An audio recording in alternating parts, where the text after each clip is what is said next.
Hello, I'm That One Meat Frog, and welcome to what I need to be the final episode of Citizen Sleeper. We're putting it to rest this episode. I don't care anymore. Let's talk to Aki. Let's get this over with. I knew you'd come. Aki greets you outside the dust house, her eyes as bright as always. You are very welcome here, as always. What are you working on? What you doing? Aki puts a hand on your arm. Walk with me, and she guides you past the dust houses. You look inside and see other members of the crew working in the orange dust, planting and tending to the steppe ecosystem. We are to be the suppliers for the evacuees. I am sure you have heard. We will put the dust houses to use.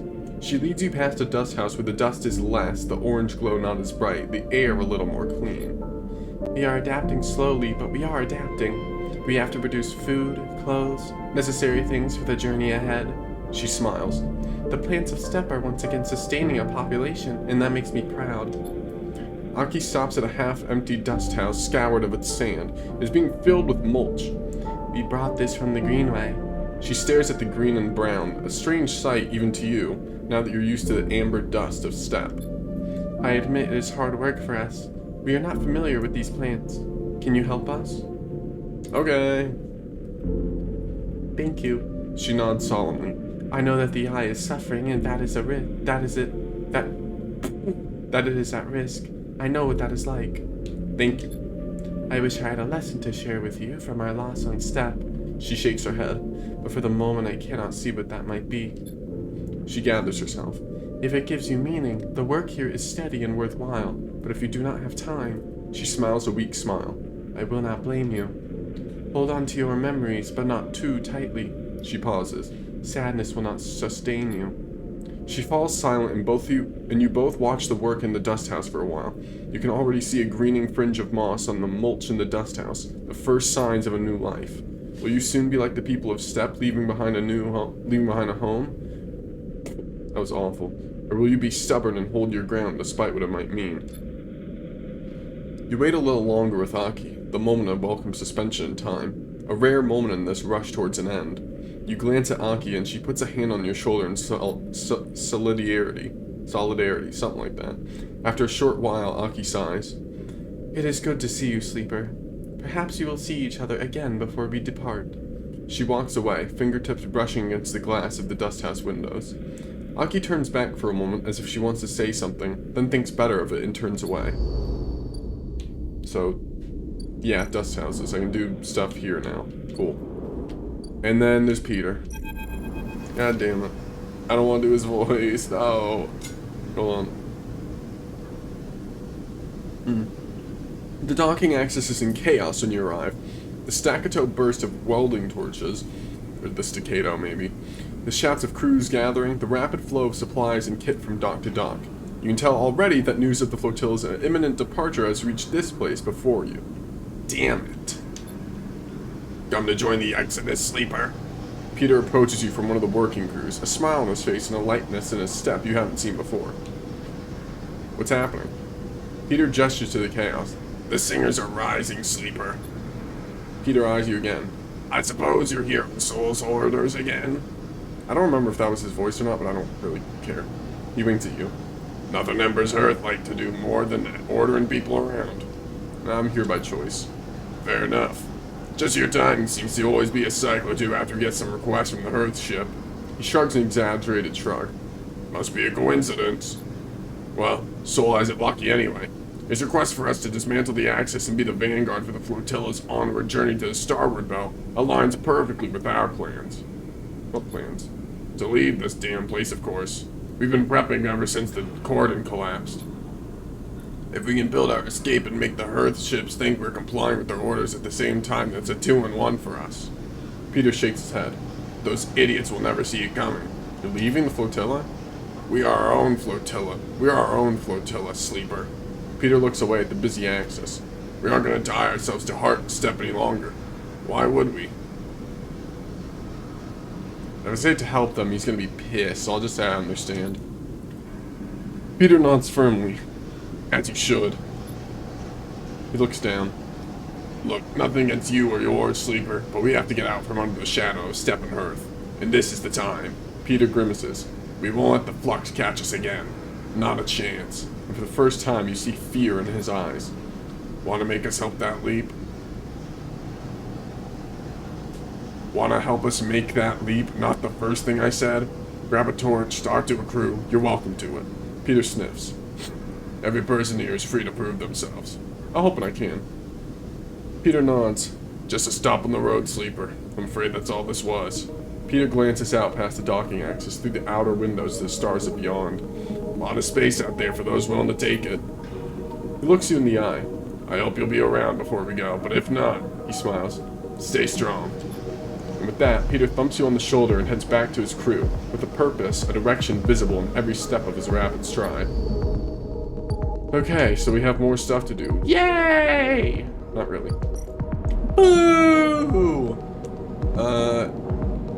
End cycle will be fun.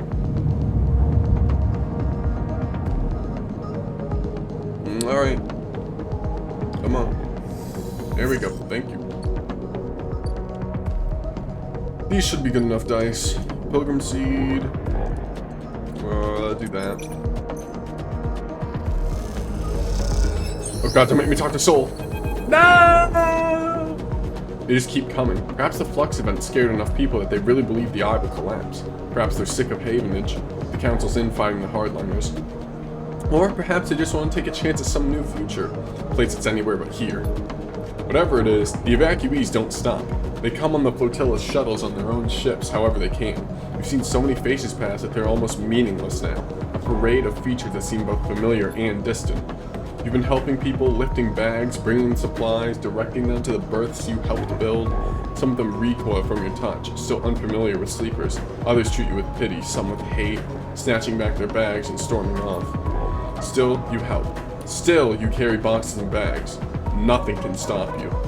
You don't look for Soul. Yes! You know he's busy, just like you, trying to make this thing work. Trying to fit as many people as will come onto the Pilgrim Seed. You know you'll see him before all this is over. You keep working, but there's something in the back of your mind. Something eating away at you. You try to push it to the back of your thoughts, but it keeps coming back. The Eye is over. That's the thought. But the Eye, even if the Flux doesn't get it, is on its way out. How can it survive when these floods of people are leaving it behind? It's a thought that troubles you, because it makes you question why you've held on here so long, in a place that seems so temporary for so many people. Are you just a stubborn idiot? Someone who didn't get the message? Or are you strong, committed for lasting the storm, for seeing the collapse coming, and facing it head on? Is there something you are sure of now? This place, like all places, is temporary. And as each face passes you, each family packs up and gets on board the Pilgrim Seed, it feels ever more temporary, ever more fragile. Which means it either desperately needs protecting or it desperately needs to be left behind. The choice is yours. Scary. Anyway, dust houses. I'm gonna buy food from Emphas, and then I'll go to sleep. Emphas. Hey, buddy. I need food now. Thank you. I just realized, yeah, I only have 4 dice because I'm a goddamn moron. I forgot to inject stabilizer, or even use scrap metal to help myself. God damn it. Whatever. I guess. Not a big deal. I suppose. Oh wait, I did it. You sit in one corner of the dust house and inspect your work. This dust house, the one where plants from the Greenway and some of the steppe species intermingle, has become your favorite. The moss and dust sharing the space in curving terraces, the pale knots of steppe silk freckled with yellowing lichel symbiotes. It's a hypnotic arrangement. You look down and see the intertwining of fungal threads and dust-caked roots and feel a little glow of pride at what's been achieved. You hear the entry lock of the dust house hiss open, and assuming it's Aki, turn to greet her. Rico! What are you doing here? That's what I'm gonna say, by the way. Sleeper, I should have known you'd be here. Rico smiles her warm smile, leaning on her crutch. You must be one of the most green-fingered people on the station. What are you doing here? I met some of the steppe refugees in the Greenway. They were gathering plants and I confronted them. Turns out they were very friendly. She smiles to herself. Aki was very apologetic, but I told them they were welcome to anything they liked. She told me I'd be welcome to come see, and, well, I thought I'd take her up on the offer. She looks around the dust house with its strange hybrid ecosystem. I have to say, I'm glad I did. You know Aki? A little. She pauses. She's a fine botanist and even a finer conversationalist. Two rare qualities on the station, in my experience. Riko limps over to you. She holds out a hand. How about you take me on a tour? You take Riko's hand and walk her around the hybrid dust house. You show her how the steppe silk knots help provide a strong base for fungal and lichal, growths, and how the dust mixes with the spores. You show her the different species of steppe tubers and the way they feed the soil with nutrients that help her herbaceous greenway plants thrive. She nods along, her eyes bright with ideas. She stops after a while and gestures for you to sit together. I know something is happening with the eye, Sleeper. She looks out at the plants. We all felt the flux event hit and everyone is talking about what's next. I came out here to figure something out, to understand what I might do about it all. You glance at her and see the glossiness in her eyes, and I think I've decided. What you've done here, what Aki and other steppe refugees have done here, is incredible. A whole new ecosystem built from the strange, artificial changed remains of two worlds. But I am not of two worlds. I'm of the eye. A tear runs down her cheek. Like it or not, I'm entwined with the station. I'm old growth. I don't have that much time anymore, and it seems to accelerate with every cycle. She frowns. It blurs together, separates, overlaps, comes back to me in strange ways. The time I do have, that's time I want to spend on the eye, in the greenway, watching things grow. She wipes her cheek. One day I'll lie in those fields and not get back up. She smiles. The tear tracks down both cheeks. And when the green takes me, I'll be so glad. I'll miss you, Riko. The feeling is mutual, Sleeper. She wipes her eyes and turns to you. But that's enough about me blubbering on about it. She furrows her brow. What I want to know is what you're planning. Should I stay or should I go? I don't know. Riko smiles. We all have to get to know ourselves, Sleeper. To know what it is that drives us. I'm sure you'll decide to act in the manner you know. But you also have to ask yourself why it is so. That's rhymed, you know. She places a trembling hand on yours. Don't neglect that. Oh! She suddenly lifts both hands. Don't let me forget this. She reaches into her coat and pulls out a transparent bag of sporing clubheads with carefully preserved root systems. I'd like to plant these. If you go, you'll need them. She looks down at her feet. And if you don't, well, maybe another sleeper will benefit. She frowns. I can offer that at least. Thank you, Riko. She nods. Don't thank me. These are yours by right. Riko stands and limps over to a pile of mulch. She delicately takes the club heads out and beds them into the soil there with precise, expert hands. You should go, Sleeper. I'll be a while, she calls back, not looking away from the job at hand. See you around. She says it casually, but there's a note of finality to her speech. See you around. You turn and leave the dust house, cycling through the protective lock back into the cool quiet of the ship. Aki! What are you doing here? What are you waiting for me for? It's beautiful. She's looking through the observation window and the green reflects in her eyes. The plants look happy together. She spots Riko with her hands in the soil. Ah, the botanist came. She shoots you a look. A friend of yours? What does more than that imply? Something like that. She nods. She speaks beautifully about the greenway. I should go in and welcome her. She pauses. Are you leaving us? For now. Aki sighs. The first of many goodbyes. She suddenly embraces you, wrapping you in her layers of rough cloth. Sorry, I'm having trouble reading. She pulls back. I wish you a steady step and a clear path. She smiles. A farewell from my world. Godspeed! Godspeed, Aki! She smiles. I like how that sounds. Godspeed to you. She nods and smiles one last warm smile before turning and entering the dust house. You watch as she walks inside, Rico turning with a smile to greet her. She kneels beside the old botanist, and you see her pointing to the club heads, asking questions. You're unable to hear them, but despite that, you can easily imagine the measured, even tone, laced with excitement that Rico is using to explain the club heads, the greenway, and much, much more. You turn, leaving them to their conversation. Your step is light despite the burdens you carry, and the smile Rico and Aki were sharing is somehow still on your lips as you depart. My lips. Get 'em off of there! Alright, I did it.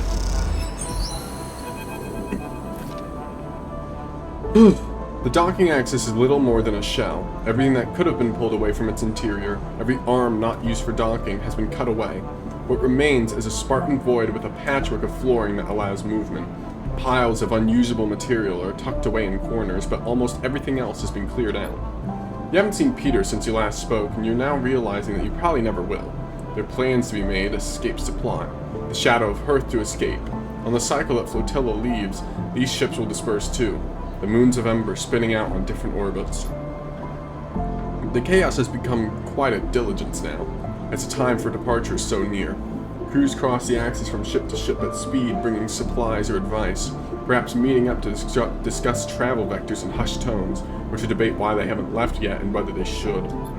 Among these Singer crews, recognizable for their specialist clothing and often shorn heads, you see the occasional refugee. A paying passenger or replacement engineer or pilot perhaps, come from the eye to seek fortune with the Singers. Most of the crews have 2 or 3 of these additions, some more, and you can't help but wish that whatever reason brings them to throw their lot in with the Singer crews, they'll have safe passage. You feel a strange attachment to these citizens of the Eye, setting out for the first time. And then one of them catches your eye, crossing the axis with a crew carrying a large bag and a nervous look. Tala! What are you doing here? It's been so long since I've seen you. You freeze for a second. What's she doing here? She glances around, feeling your eyes on her, and catches your eye. Her face brightens immediately. Sleeper! I can't remember her voice. Sleeper! Tala mutters something to her crew and rushes over, dumping the large bag at your feet and embracing you without thinking. What are you doing here? She sheepishly glances at her bag. Sleeper. She pauses. She pauses again, folding her arms defensively. I'm going to the starboard bow. Why did you say so? She sighs. Do you remember me mentioning my family, Sleeper? My brother? You think back to your old blurred conversations in the back of the Bonteon. Yeah, I remember. He came here with me, with my family when we were little, just after we left Sinza. She bites her lip. He left when we were both teenagers, jumped on some spacer crew heading to the starboard belt. She sighs. I'm an idiot. She shakes her head. I'm going after him. She looks down, not sure what to add. Alone? She looks at you. I guess so. I really don't know if it makes sense or if it's the right thing, but ever since I heard that was where the refugee flotilla was going, well, I couldn't stop thinking about him. What happened? No. How'd you hear? I work in a bar. Yeah, that makes sense. Heard every bit of gossip this place has to offer. Speaking of the Bonteon, she meets your eye.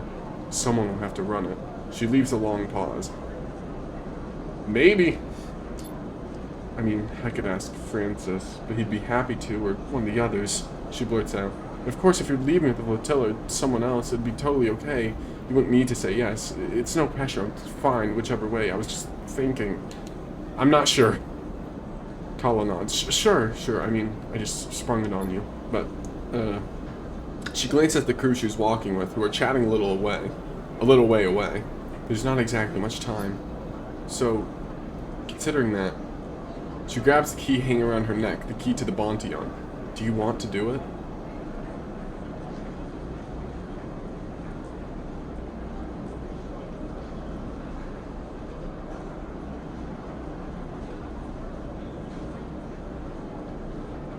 Yeah. Sure, whatever. Who cares? Uh-oh. Didn't mean to do that. Tala leaps forward and embraces you again. Thank you, Sleeper. I couldn't be leaving it in better hands. She pulls the key from around her neck and places it around yours as if presenting a medal. Remember to lock up, especially the back. And remember to empty the still if you're leaving things closed for a few cycles. And she stops herself. I won't be gone forever, of course. She blinks away a tear. I can come back and check in. Maybe once I find my brother. She pauses, unable to finish that thought. She smiles at you and you see the weight lifting off her shoulders, her eyes already drifting towards the crew, the ship, the next big thing. She's ready. I better be going. She nods at the crew nearby. Not a good start to keep my guys waiting. She lifts the bag onto her shoulder. She looks down the curve of the eye towards the overlook. Thanks again, Sleeper, for everything you helped me with. She nods. I wouldn't have been able to leave if I hadn't made things work here. She adjusts the bag. Dad wouldn't have let me. See you around. She nods. Hope so. Then Tala turns, heading back to the crew who will carry her to the starboard belt. You watch her go, and despite the departure, it's hard to feel sad about Tala. You know her energy will carry her forward, and you hope her brother is somewhere on that bright path. You hold the key in your hand. The metal is still a little warm from Tala's body. You turn it over in your fingers, thinking about how it feels like a tool and a burden. You can still lock up and leave, you figure, but now that will feel like breaking something fragile. If you stay, well, who knows what this little metal promise might grow into. Got an upgrade point.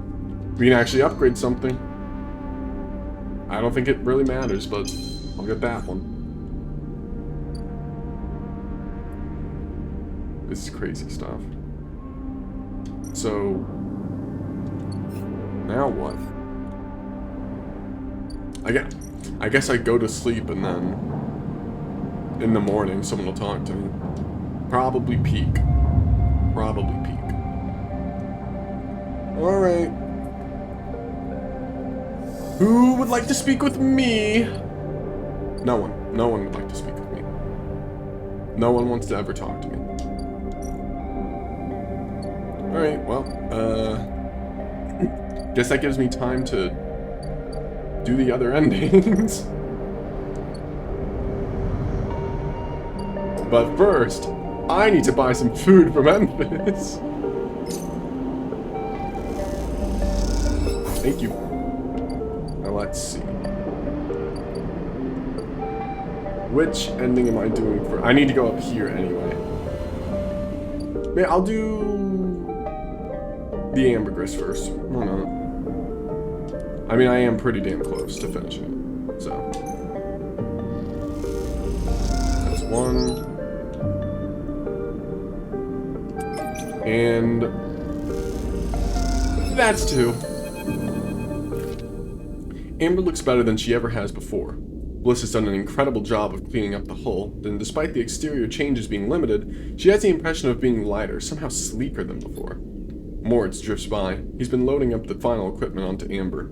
Turns out Ankita will be taking her weapons, but packed and ready to sell at the first starboard belt port she hits. But now that Moritz is done, he seems in a kind of a daze, floating back and forth aimlessly. You good, man? You okay, Moritz? What's that? He turns. Oh, right, yeah. Packed and stacked. He smiles a weak smile. Was hoping Miss Cassetta would let me keep a warhead. For what? He shrugs. I don't know. This might be a cool thing to have around. Hey, Sleeper. He looks down. Did you know Bliss was leaving? You understand now. She told him. That's why he's like this. Yeah, I'll tell the truth. He nods distractedly. She said this place is mine. He looks up around the bay like it's suddenly some vast space he doesn't know what to do with. You'll do a great job, man. He looks down at you. Hey, thanks. He smiles. I appreciate you saying that. Not many people have believed in me before now. First Bliss, then you. A dark look suddenly crosses his face. Hey, Sleeper, there was something Bliss said. He meets your eye. Are you going to? Before he can answer, Ankita glides into the bay, a massive crate on her shoulder.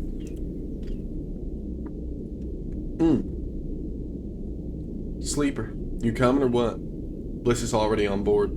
She stops by the terminal, holding herself in place. Moritz looks at her with a dazed expression. You look at Ankita. She's keeping it together now. She's packed all those bad feelings down someplace where you'll never see them, and built a tough foundation on top. She may not be a mercenary anymore, but you imagine most people would think twice before trying to cross her. Well? She looks at you. I'm not eager to spend another moment of my time on this station unless I have to. She pauses, looking between you and Moritz. She sighs. I'll give you a minute. She kicks off with the crate, taking it to the end of the bay where the Amber sits docked. You look back at Moritz.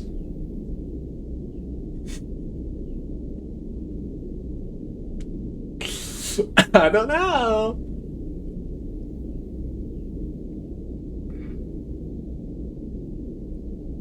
Truth be told, do I want to go with Ankita? She kind of did that bad thing. I don't know. Going with Ankita and Bliss does not sound like it doesn't exactly sound like a fun time. I'm not going with them.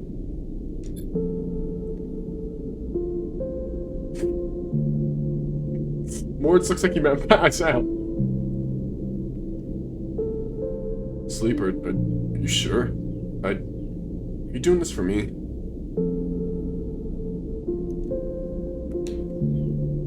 I'm staying for me. Moritz nods. Alright then. You're staying. He grins. Ankita comes back across the bay, the final crate stowed. You staying then, Sleeper? I'm staying. She nods. Well, okay then. One less math defeat. She pauses. Look, Sleeper, I'm not gonna go back over everything that happened. She sighs. I'm trying to put that behind me, but I hope you find what you're looking for here. She smiles and kicks off gliding to the ambergris and the starward belt beyond. You both watch in silence as Amber's drives fire up. I guess this is our place now, says Moritz, the weight of everything suddenly hitting him. Your place. Guess so. He smiles. That's cool. You both stay for a while to watch Amber and Bliss and Ankita leave. And then Moritz goes to the racks to finally implement a new organizational system, and you head out, promising to be back to check on things soon. As you glide around the soft curve of the hub, you catch glimpses of the distant stars looking through the windows. They're beautiful, it's true, but by now you think of them as a distraction.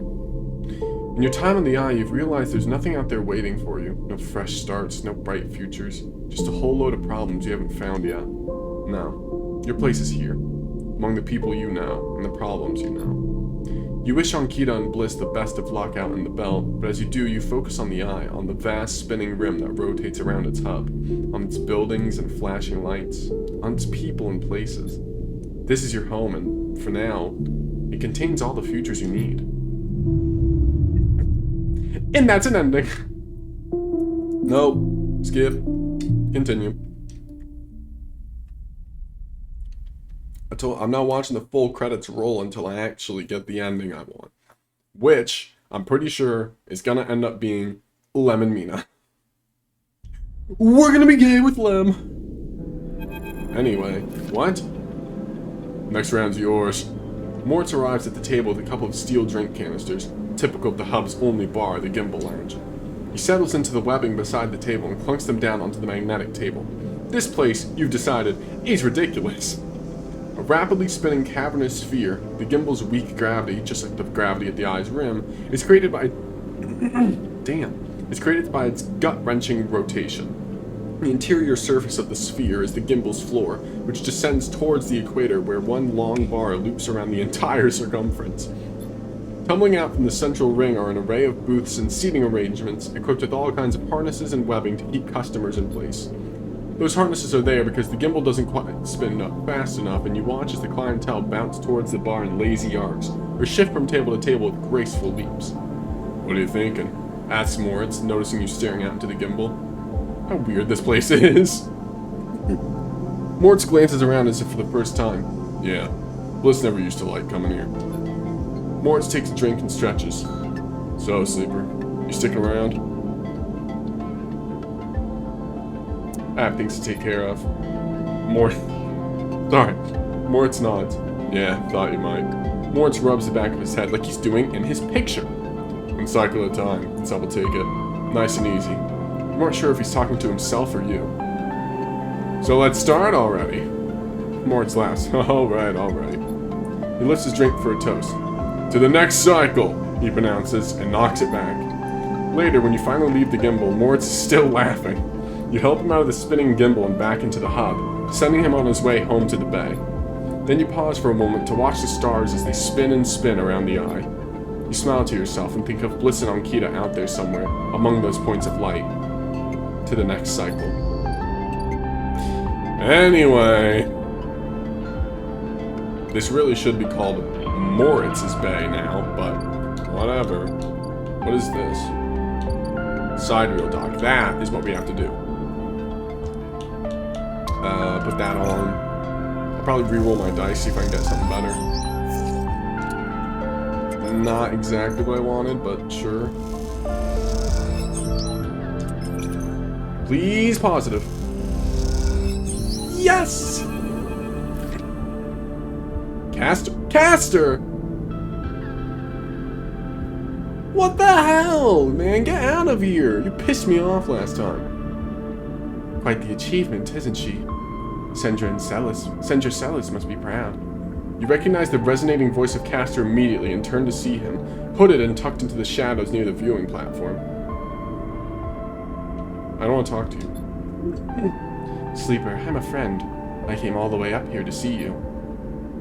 Dude, you screwed me last time. Not they screwed us, you screwed me. You screwed me. Caster walks out of the stand beside you on the platform. The telltale clunk of magnetic boots accompanies his slow crossing. He notices you looking at them. I don't much like it up here, he explains. I hear there was some trouble at the Haven shipyard when they announced the results of the crew lottery. They screwed us. I know. He sighs, meeting your eye. An ugly business. Celis are too used to the way things work in the core. Exploitation is the only logic they know. He gestures out at the side wheel. You know why they built this monstrosity on the eye? Control? Certainly. There is no corporate oversight out here. But that's not all. He stares at the pristine yellow hull. Celis built it here. Oh my god, that was bad. I have to die after that. In like 60, 70 years. Because they didn't want anyone to know it exists. He rubs his forehead. And secrecy is something I cannot abide. He turns to face you. There are people being loaded onto that ship as we speak. Sleeping people, locked in cryosleep like the person that you were emulated from. There are hundreds of them, and Celis wants to send them out to a planet at the edge of the settled systems without anyone knowing where it is. But you, Sleeper, can do something about that. You are like me. You deal with data. You can read it right out of the air. With someone like you on that ship, secrecy isn't a problem. You can ping back whatever I need whenever I need it, as long as you're on board. With you on the side wheel and some minor modifications, he pauses. You can be my eyes and ears. I will keep track of Celis' grand project through you. In short, says Caster, stretching, I can get you aboard, Sleeper, but I'm going to need you to help me. Who are you, man? I am a concerned party. Someone who likes to know what is happening when it is happening, not afterwards. It's not just me. Yes, your friend Lam. That can be arranged. It is difficult, but not impossible. The condition is, of course, that you go too. Caster clunks closer to the window, watching the tugs wheeling around the side wheel. It's a simple offer, and the only one that will get you on that ship. Please consider it. He turns back, silhouetted against the ship. What is going on with my throat, man? But to make it happen, I need your assistance. As I said, there's a Celis Foundation ship docked in the now empty shipyard. I need the data from its servers. This will allow me to produce the IDs necessary for your transit. Caster looks over his glasses at you. Celis aren't stupid, though. Their ship is totally isolated from the station. You'll need to get on board if you want access to their air-walled servers. Once you have the data, meet me at your friend's unit so we can give him the good news. He smiles. I notice his importance to you and the little one. So cute. If you don't extract the data before the side wheel horizon leaves the hub, then I will get the message. We have other options, but you are certainly my preferred one. But be sure when you act, Sleeper. Once you take the data from Celis, you'll set off a series of events that will likely be hard for you to untangle yourself from. Either way, I recommend you stop asking around up here. You are bringing a lot of attention to yourself. Caster glances around as if to emphasize his point. There are only a handful of cycles until departure, Sleeper. Make your decision. With that, Caster marches back off the platform, the sound of his mag boots fading away, leaving you to contemplate the sidewheel horizon and the part it may play in your future. Scary. You will either be on board or not. Steal the Celis data. Where is it? Where is the Celis data? Is it not that? What? Am I missing something? Where's the Celis data?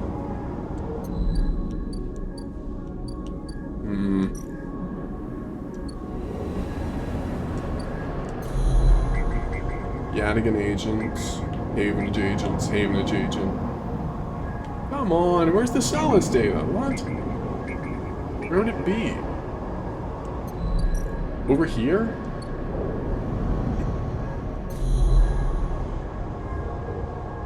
Certainly not. Where's the Celis data? What? What am I missing here? I mean, I can just sleep, but I don't know where the Celis data is. Maybe I can see it in the morning. Who knows? Someone gonna talk to me? Terminal flux. Uh-oh. Who's talking to me? Peak slate chirps in your pocket. You take it out. A message. The connection is ready. Meet me at Founder's Gap. Greenway side. Peak. You clench your jaw. It's time. Where? Here? No? I don't know what you said. Give me 1 second. Alright, I'm back. I don't know where Peak said they want to meet us. Oh, right there. Okay. Let me see if I can do the Celis data thing first, though. Because I'm confused. I don't want to mess up Lemon Mina ending. What?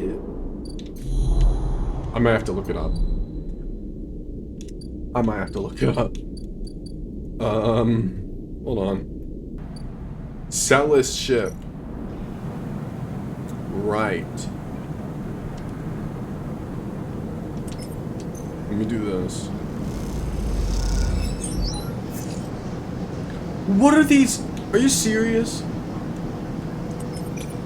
Come on, don't lock down. Don't do a lockdown. This is so stupid. I can't believe they gave me, like, the same goddamn dice. Don't do it. God damn. Why would they give me such awful dice, man? What the hell?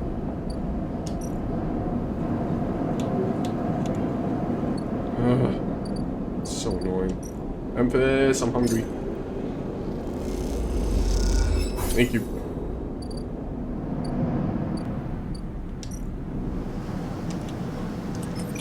Okay, please positive. Okay, I can do one more then.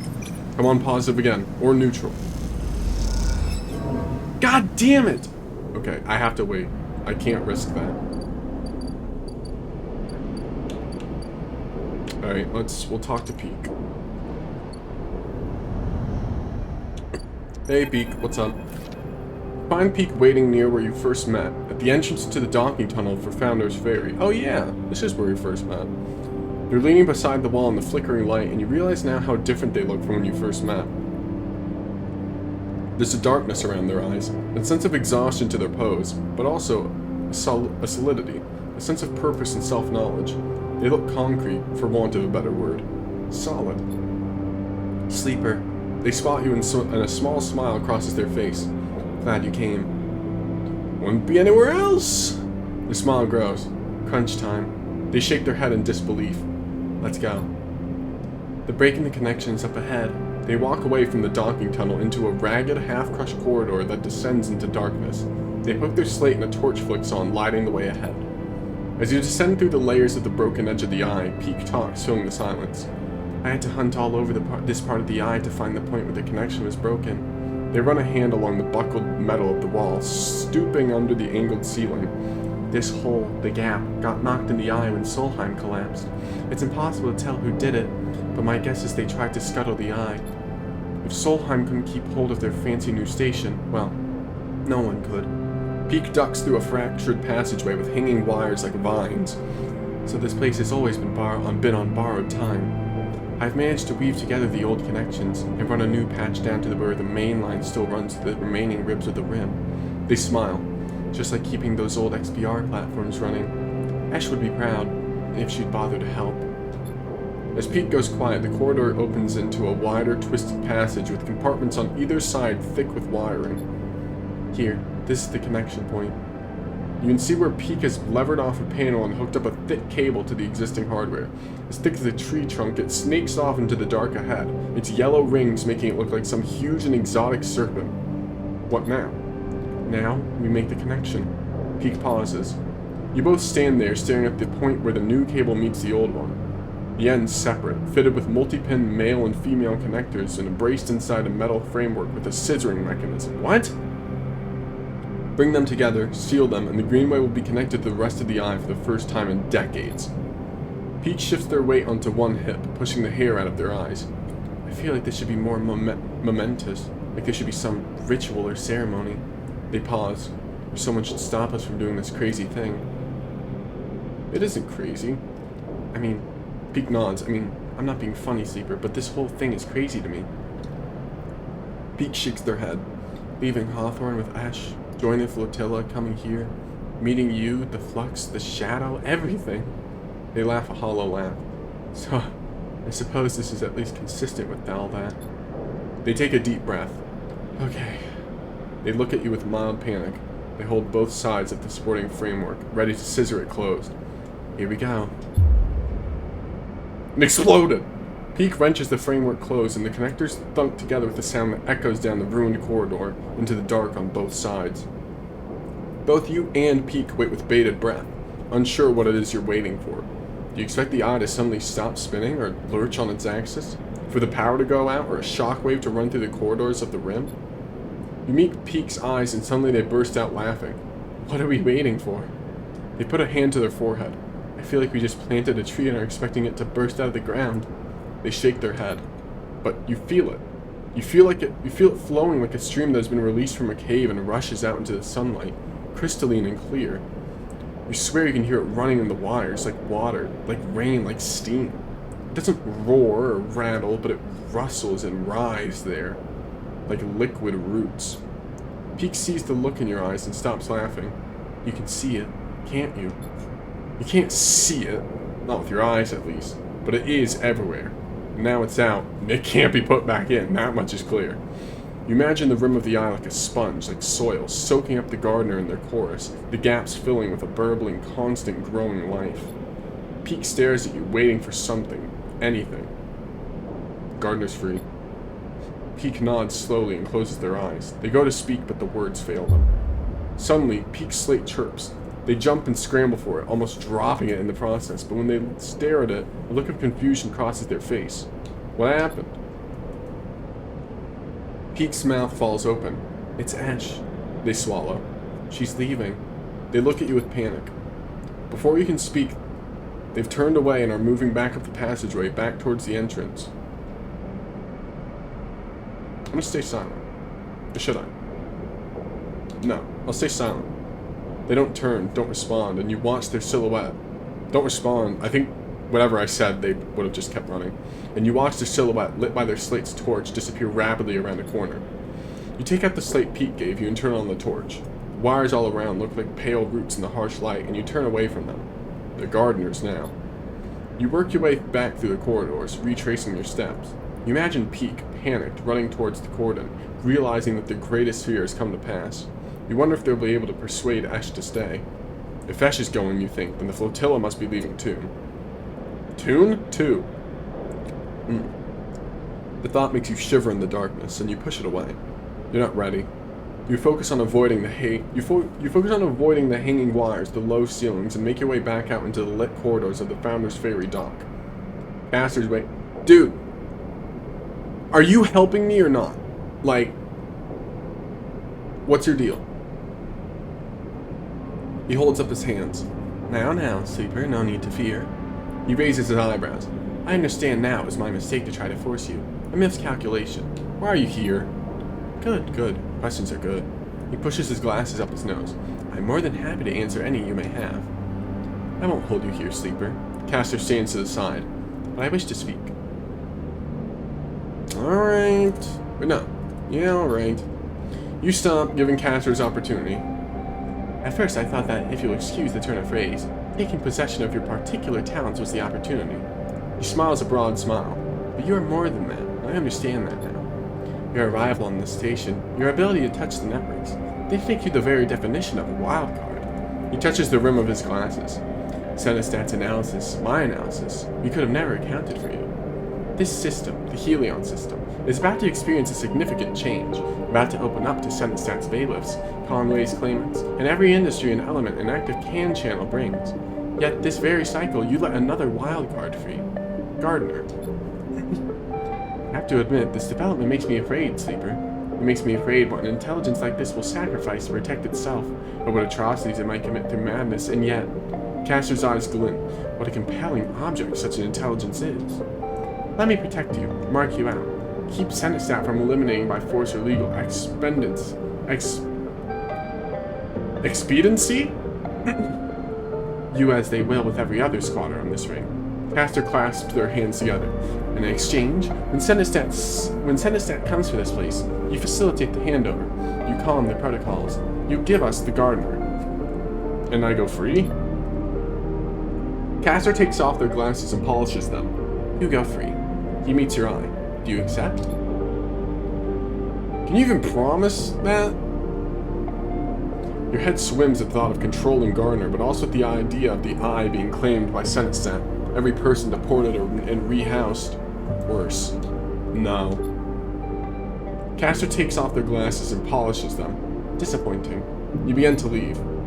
As you approach, he speaks quietly, an urgent whisper. I do not wish to see you lost. You are of great value, if you ever want to see that realized.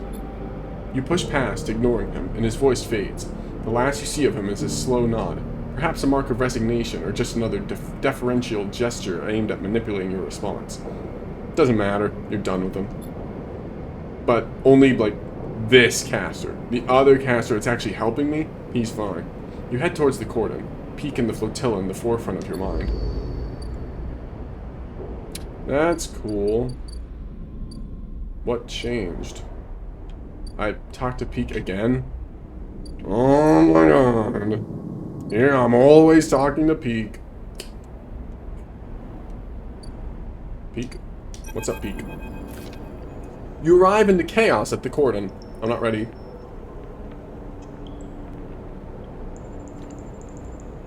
Alright, I'm ready. The final shuttles are leaving the ramshackle docks that have formed along the edge of the gap during the flotilla's stay. As they do, groups of evacuees push on board, hoping to be among the final people to escape from the Eye. The fear created by the Flux event became a series of rumors, and those rumors have driven many out of their homes. Others have staunchly doubled down on their position on the Eye, refusing to accept any gossip of a second collapse. You're unsure what you think. Is the collapse a certainty? Will Peak's actions this cycle have changed anything at all?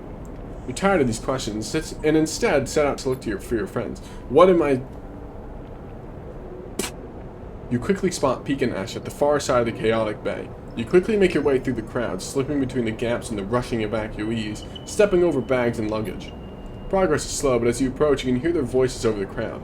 You try to push closer, but there are many evacuees gathered around them and their shuttle. You made your decision, Peak, and it puts you against me. Ash is standing with one foot on the boarding ramp while Peak argues with her. The evacuees are eyeing them, eager to intervene, but intimidated by Ash's evident strength and attitude. Ash, it doesn't have to be like this. Peak looks desperate, tear tracks already on their cheeks. We can find a way. Ash shakes her head. I've always protected you, Peak. I've taken you under my wing. But I understand you're not mine in control, and you've chosen to be here, not with me, despite everything. You've chosen to stop running! Peak cries out in frustration. You can choose to stop running too. We can stay here and try to live. Don't you remember what it feels like to live, Ash? Ash turns away. I remember what it was like to live on Hawthorne, what it was like to be worried for your safety every cycle, to live under the control of my mother, the administration, to work to maintain something that no one wanted, no one needed, so that a corporation could maintain a foothold in this system. You talk as if this place, and the very same system, is any different. What is there here but the same grind for other masters, for employers, administrators, for those who gain from our struggles? There may not be a corporation controlling the Eye, but there is control. There's power in action here.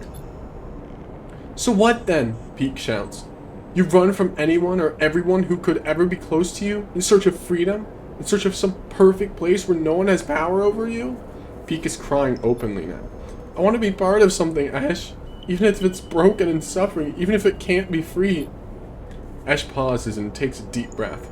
She nods, her eyes closed. This isn't Hawthorne anymore. We aren't tied by our childhood or by our shared need to escape. We're both just people in this system. Cold. She opens her eyes. I release you, Peak. You're freeing me. Please.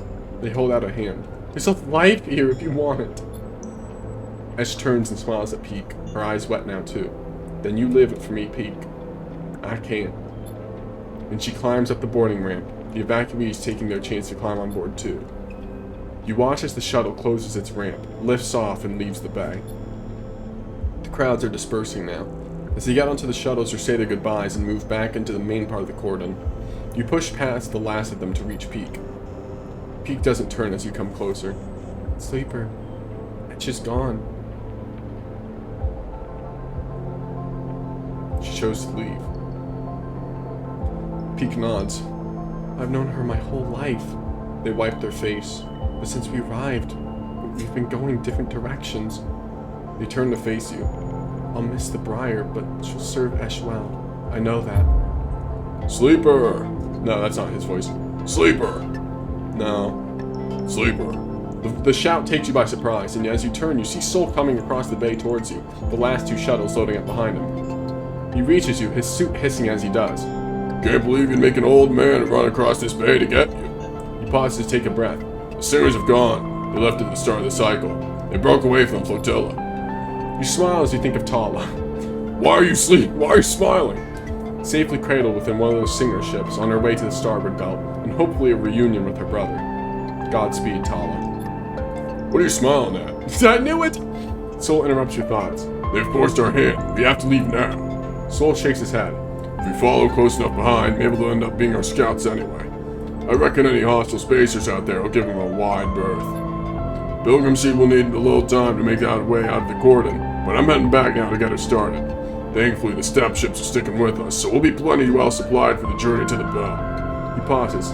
Anyway, I didn't pull out all the way over here to tell you that. Soul looks between you and Peak with a raised eyebrow. It's now or never, Sleeper. I'm good to my word and I kept a berth for you, but this is your last chance to take it.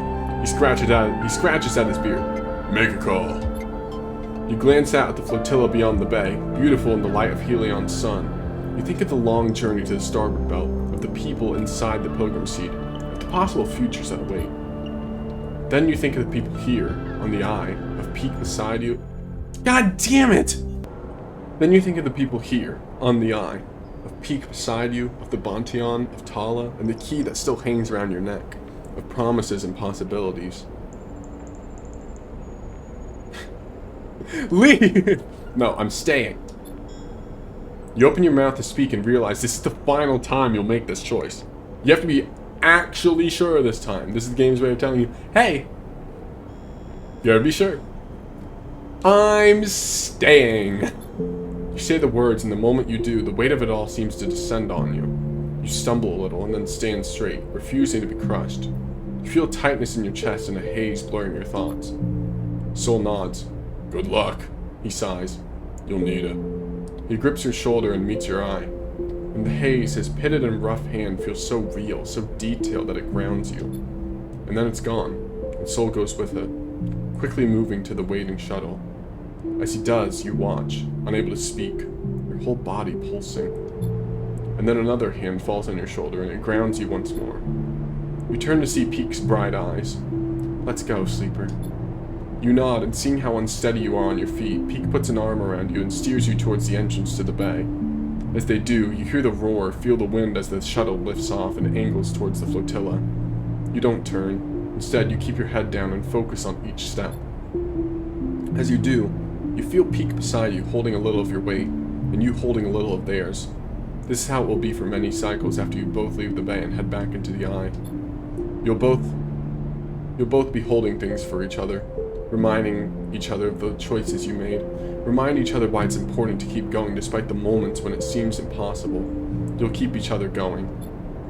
That support will be vital when the second flux event hits the Eye, when it knocks the entire free smoke off the power grid, making the whole station lurch with a sickening motion, when it cripples systems and corrupts processes, leading sections of the station to go dark or start venting oxygen, when holding on is all you can do, while the world seems to come apart around you. And yet, somehow, the Eye will persist.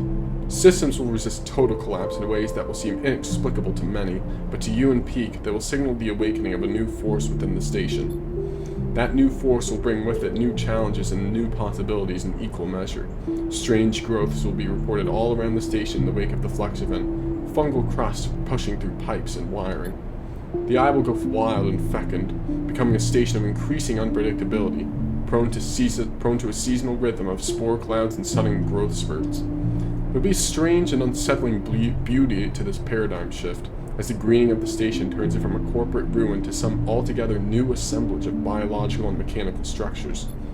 Rika will take on this challenge with energy that seems impossible for her age, and until her final day, she will delight in the new mysteries the Eye and its gardener produce. If this new era consolidates around the station, you'll find yourself in the Bounty on most cycles, working to keep the place alive. The cycle where you invite Emphas to come make use of the kitchen will go from a one-off event to a regular occurrence. And soon the Bontion will be filled with spacers eager to try the best preparations of the station's now abundant mushrooms. And on occasion, after a long shift at the Bontion, you hear the sound of the stray mewling, and you'll crumble up some food and sit and watch the cat eat as if it's the only thing in the world that matters. However, into all this newness, the bad old ways still intrude. Senate staff, frustrated by the Eye's resilience, will begin to send more physical threats, and supply ships and traders will suddenly stop arriving, stopped by a blockade of corporate militia. Life on the Eye will be punctuated by wide-channel broadcasts from Senate staff, stating legal precedents and quoting deeds of ownership, staking its claim on the system. Meanwhile, Havenage will consolidate their power around the Hardline group led by Kemp, but this will push them further from the people of the Eye as they decay. New forms of the station administration will rise, though the Hardliners will persist as a dangerous force. As the cycles roll on and the threats gather, new broadcasts will join them sent by Conway Extractions, making counterclaims on assets within the Helion system, and many on the Eye will grow quiet, losing their appetite for debating these political machinations as they tilt inexorably towards a corporate war. And ever on the Eye will spin, growing now in strange ways, haunted by strange new growths and hosting cultures of increasing resilience. As the Helion system descends into crisis, you'll find comfort in the fungal patterns, the familiar conversations, the spices and the smells that will accumulate around you as your body continues in its unavoidable decay. They settle around you like a veil, and in time it'll be impossible for you to see the Eye without seeing its many variants and versions, past and potential futures, and this masking of the world will mark your approaching end. In one cycle, far from now, that accumulation of memories, of tastes, of people and places and moments will be the last thing you let go of. But for now, there is only you and Peak, arms around each other, walking slowly out of the bay. Two figures born of crippled systems linked together, continuing despite your origins. And in this frozen moment, you focus on only the next step, because that's the only way you've learned to persist. And to persist is to believe that a future, any future at all, is possible.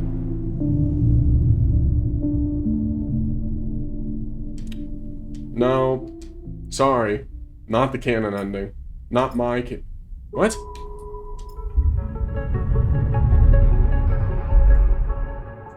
That's not the canon ending. Well, it might actually be the canon ending. No, it's not. Maybe. No. Maybe. No. No. After all...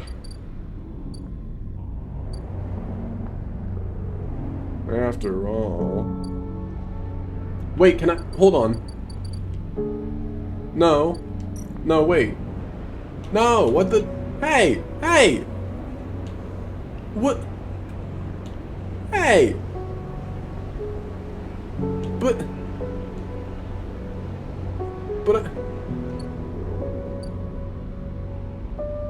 Uh-oh.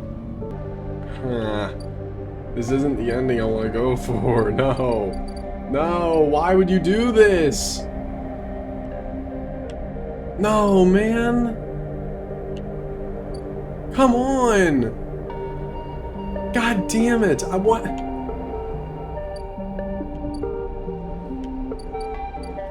Okay, what can I do? I'm dying. Because I'm back on the old save file. I don't know how much I can actually do with this, though, considering I'm broke as hell.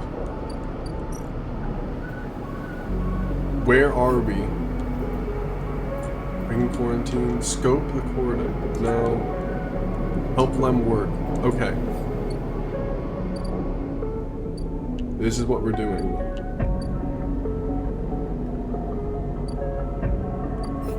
How far are we in... Jesus. I have to buy food. I have to buy food. Okay, I'm just gonna sit through this. I'm gonna skip a bunch of stuff. I'll see you soon.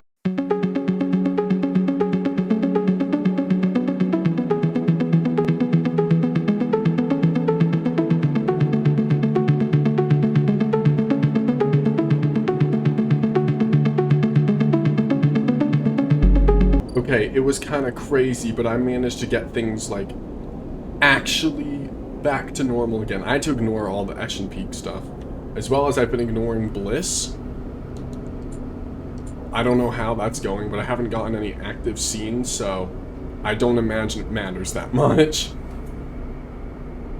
I don't care. Anyway, I'm gonna get caught up with Lem and Mina stuff. Alright, we're finally back. I was able to do the Celes stuff. Why is my camera unfocused? Can you refocus, please? Hold on. I'll fix it. There we go. I was able to do all the Celes stuff. Now I'm about to extract Celes data. Let's do it. Is that it? Data's extracted. Alright. Let's go talk to Castor. Or even Castor with Lem and Mina. When you arrive at Lem and Mina's unit, Castor's already waiting outside, leaning beside the door. Forgive me, Sleeper, but Celes is already buzzing with news of the breach.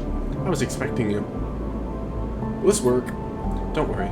The breach cannot be traced to the specific IDs I'm about to create. Castor reaches into a pocket and produces a sleek green and white hand terminal. The data, please. Alright. You hand over a drive with the data and Castor fishes around for a converter cable to hook it up. He slots it into the terminal, and after some whirring, a set of 2 transparent films marked with the numeric sequences are produced. 2 tickets to an uncertain future. Castor smiles to himself. The child will go with Lem, of course. He pockets them. These are yours, but first, he holds out a white cube. Your side of the deal. What is it? Something to help us make use of you. He passes you the square and you rest it in your palm. A small, white, perfect cube. Suddenly, you feel a sharp pain and flinch. The cube jumps from your hand and rattles along the walkway. You look at Castor apologetically. Castor smiles. Not to worry, it has done its job. Now it is for you to do yours. You look down and see a tiny pinprick in the center of your palm. Nothing sinister. Castor puts the terminal away. This way we can keep track of you and the side of the horizon. Whatever, man. Excellent. Castor hands you the transparent films and you see shimmering portraits of you and Lem flickering beneath the surface. Go. Give them the good news. And he reaches across and buzzes the unit. Lem slides open the door, half dressed in his gear. Sleeper. Sorry, wait, hold on. Let me move my mic a bit closer. Sleeper. What brings you here? You up here. Come in. He beckons you inside. You look to the side expecting to see Castor, but the wall is empty. The unit is cleaner, better organized than last time. Lem sits at the thin bar and gestures for you to sit.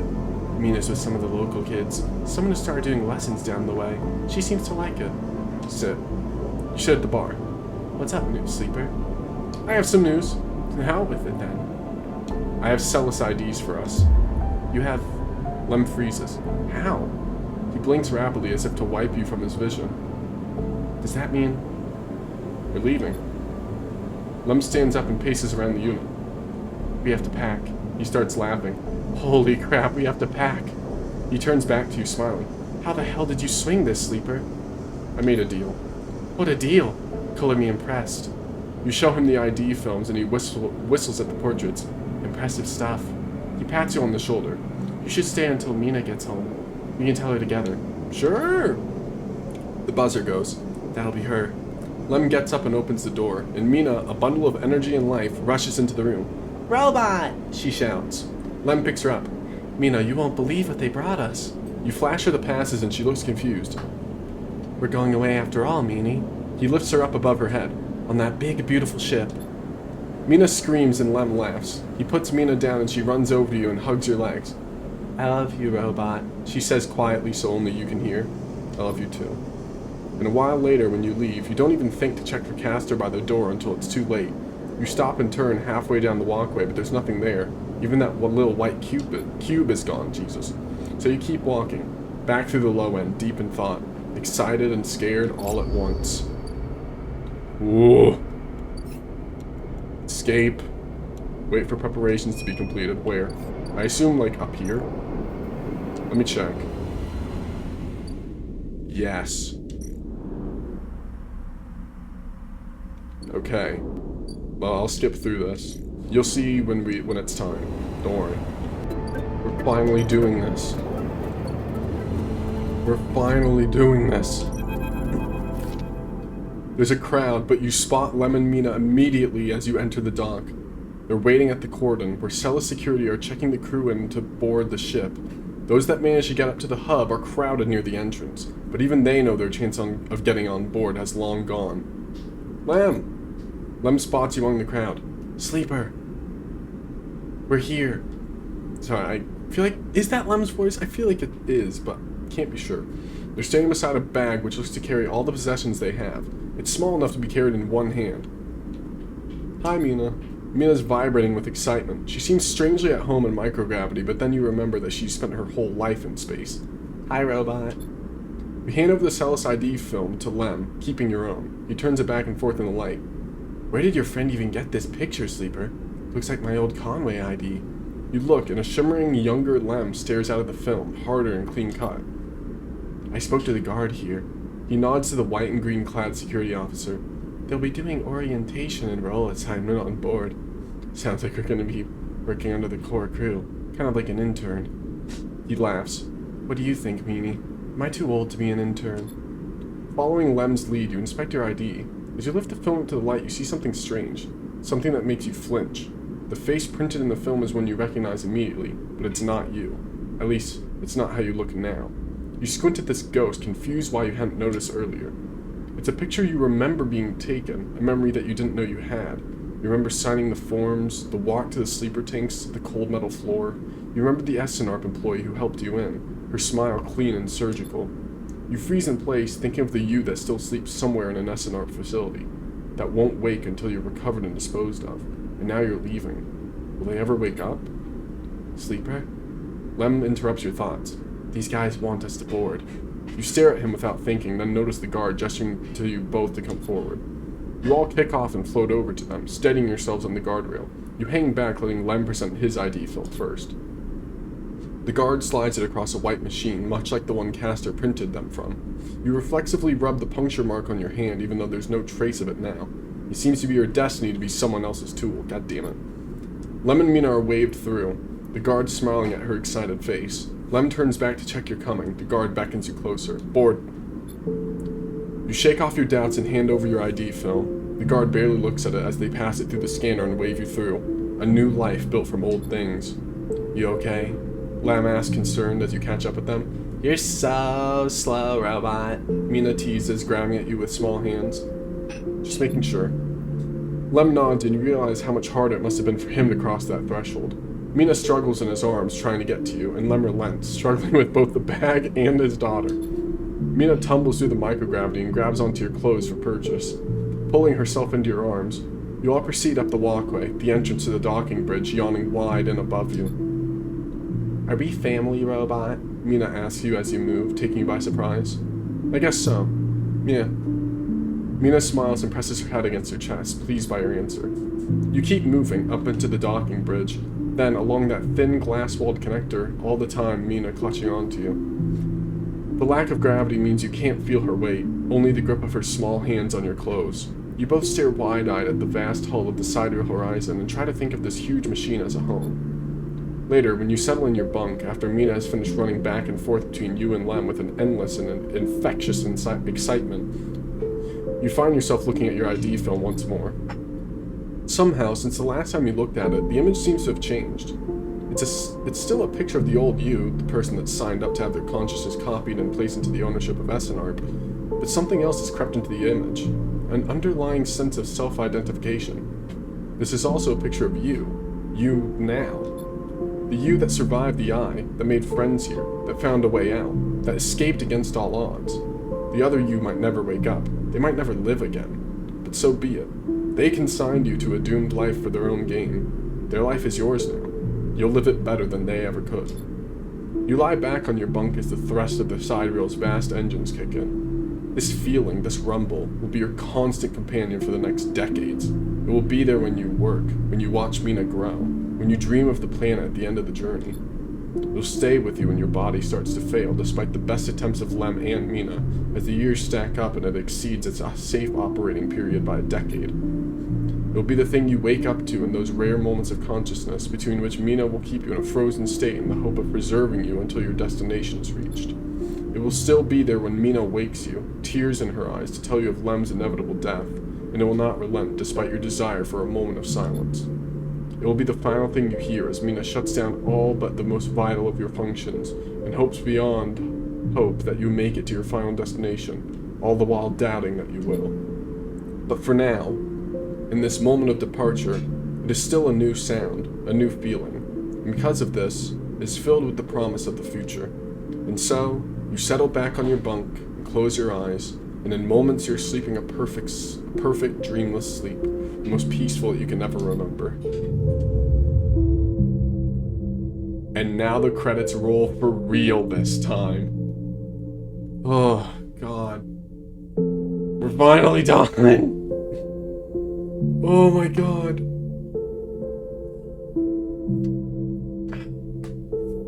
This took so long.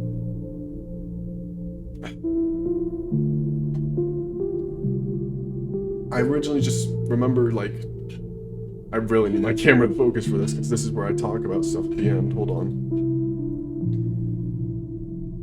I think I originally found Citizen Sleeper. I was just looking at Game Pass, and I saw that, like, main story, average time to beat 6 hours. No, that sounds good. That sounds like a short game. We're now on this is episode, what, 18? Like, 12 or so episodes longer than I thought it would be, but I'm still glad I played it. This was a hell of a game, with a hell of a story, that even though it annoyed me at sometimes, some of the characters, like, when I was going through the DLC and Feng came back, and Tala came back, Rico was cool, but not as cool. But when Feng and Tala came back, and I was just able to go, yo, they're back! And I actually felt excitement. That was good. That was impressive. But that was Citizen Sleeper. Bam! Boom! We're done. I've been that One Meat Frog, and thanks for watching this series. I'll see you later.